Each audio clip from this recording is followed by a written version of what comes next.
بشکن سبوی باده را، مستی تویی، مستی تویی. در این سرای نیستی، مستی تویی، مستی تویی. تو آفتاب هشتمی، سر 14 عدد، بیدار کن خواب مرا از وحشت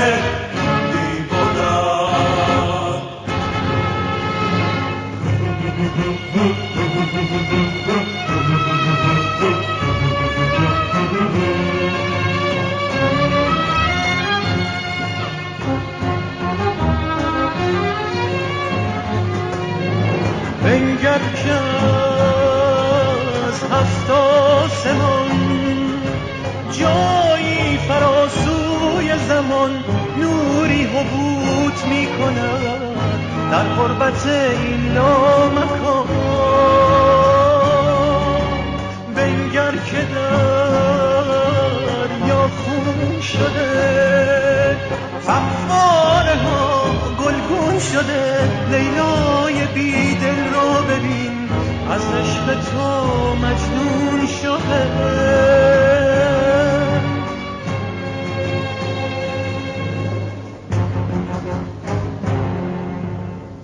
در این غروب واپسین از چتر خورشید یقین نور حقیقت می چکد بر خاک مشکوک زمین.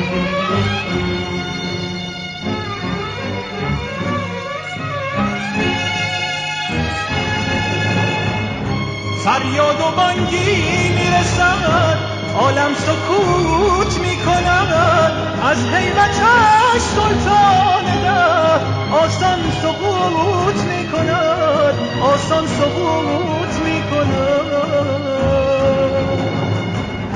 آدم هراسان میشود، محشر نمایان میشود، از تابل آینه خورشید گریان میشود، خورشید گریان میشود.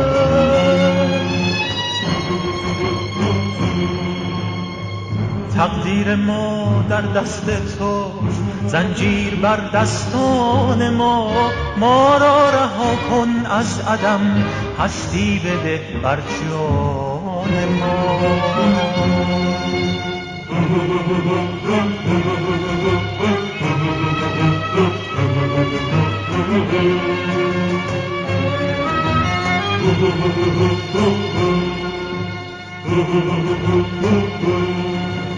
بشکن سبوی باده را، مستی تویی، مستی تویی.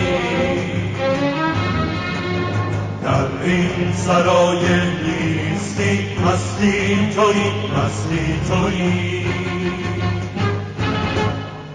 تو آفتاب هشتمی، سر 14 عدد، بیدار کن خواب مرا از وحشت